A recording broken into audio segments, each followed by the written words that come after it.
Good morning. This is the first of three videos I'm going to record this morning. They're hopefully going to be fairly short and to the point, but I want to try to position where we're at for us to consider.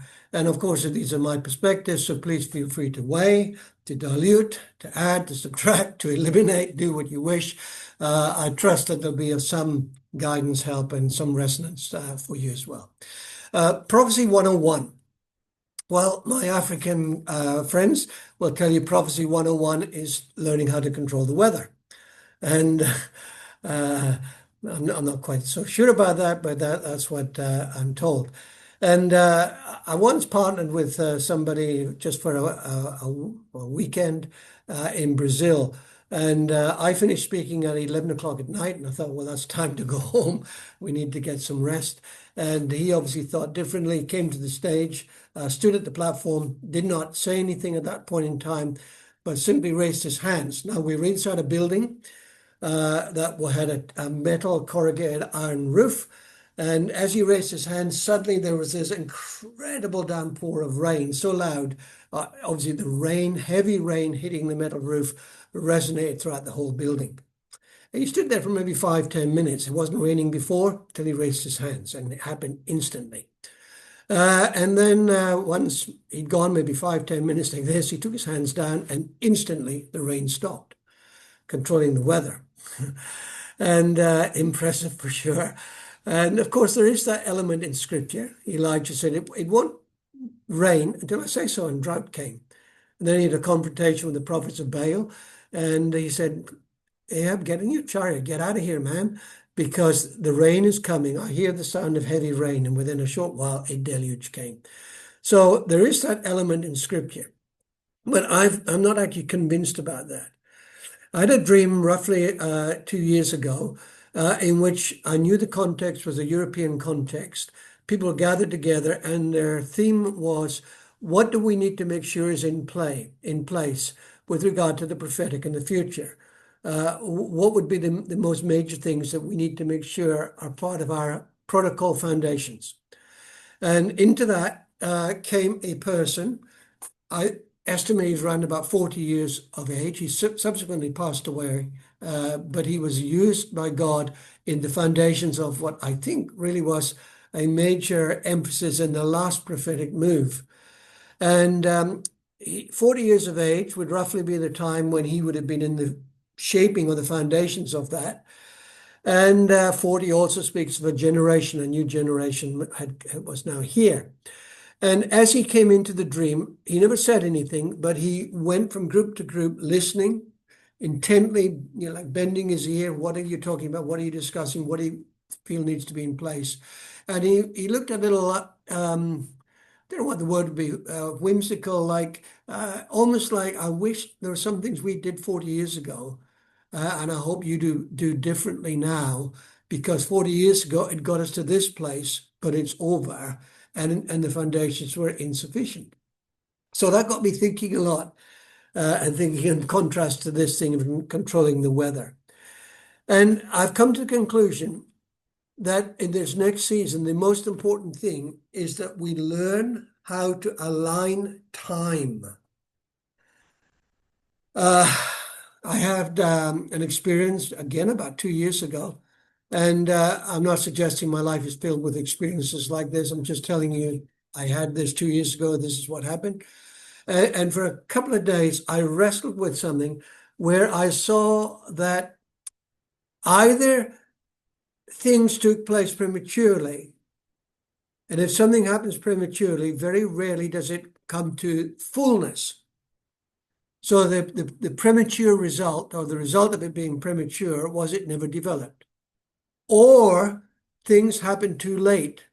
It's like the opportunity was there, it was missed, and then happened too late. And I think what surprised me, first of all, because premature or too late are on two ends of a spectrum, but these were joined together, really wedded together. So it was almost, and now I understand it, it was almost immaterial whether something happened prematurely or too late. It just happened out of time, out of the right time. Ecclesiastes 3 talks about there's a time for this, a time for that, and God makes everything right, fitting, beautiful in its time. In other words, there's a time when certain things are to happen. Shouldn't be premature, shouldn't be too late. So I was fascinated by how come these are held together? How can we separate these so that we can see really what's going on and bring things neither premature nor too late? And after a couple of days, I realized what was holding them together was false wisdom. Now, the catch with false wisdom is this. It's not that it's a lie. It's not even that it isn't wise. It's that it's not applicable into this situation. See, wisdom is more than knowledge. Wisdom is what piece of knowledge it applies now or into this situation. Take Solomon, two women, both claiming to have the child as theirs, and he said, "Oh, we'll sort this. Bring me a sword, cut the baby in two. There you go, both happy." Nobody present would have said, "Solomon, we marvel at your wisdom." But that was wisdom in that situation.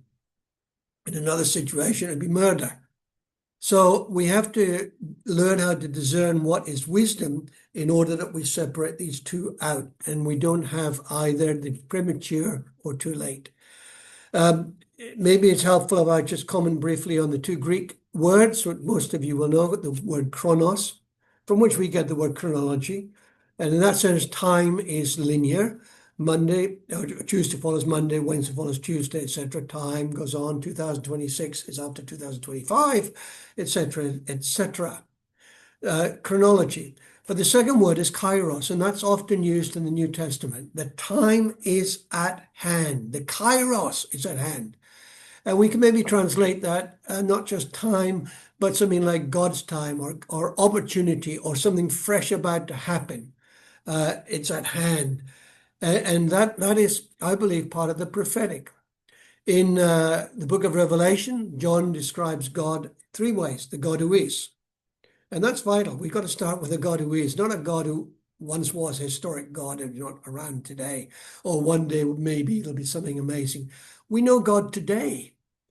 And the God who is the God who was. But then he comes to the fascinating third part, and he is the one who is to come.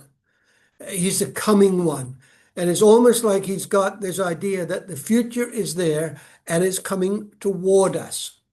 In other words, the future is not always equidistant from us. It's as far away tomorrow as it was today, and it always stays out there somewhere. And that is how sometimes, sadly, many of us live. But it's how do we bring the future into today so that the kairos is here inside this chronological time. And I believe that is what's required of us, knowing the time. I think that's the biggest thrust of the moment. I'm grateful for those who are rediscovering the influence of Christianity or Christian values in the Western world. There's no question we owe a great debt to that in our culture. But I believe there's a real, what would the word be, a snare in it all, particularly when we add the word again to it. Make Europe great again. Often is driven also partly by fear. We mustn't lose what is gone. We've got to get back the good old days. Like Hezekiah asked for the sign. What sign do you want, Hezekiah? Okay, a little anachronistic here, but he says, let the clock go back. Let's go back in time. We are not those who are to go back in time, but to pull the future in.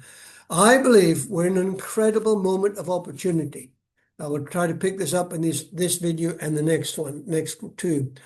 The opportunity is over the next 15 years to see something happen that we've never, ever seen before. We get back, maybe back on track with the early church, but we certainly move with their narrative to see time shift, and time shift in the sense of kairos moments matching chronological time. Unprecedented times. The world order is absolutely changing, and we need to be very sharp with regard to that. and to understand, as the sons and daughters of Issachar did, the times, the kairos moments and the seasons, and therefore what are we going to do in the light of it? I want to urge people, let's not focus on great again. Let's focus on, Lord, what is it we need to see happen in our day, our generation, for the sake of future generations? And it isn't going to be comfortable. This is why I believe so many people have ended up being cast into the wilderness. They have to go into the wilderness because there you have to find, even in the wilderness, is the glory of God. Jesus went into the wilderness before he began his extensive work throughout Israel. So time might not be 101. I don't know. But I do believe it's absolutely vital that we hold in and we are comfortable living, as it were, with a little bit of a tension, feeling I don't quite fit into this time. No, we don't, because we're pulling on something future, something that is yet to come. And this is the season, I believe, that is here that we're in. And we can really play our part in make sure that history does not just repeat, but that Chronos moves forward, but moves forward in line with Kairos. Things don't come about prematurely, neither did they come about too late. I hope that is of some help to you.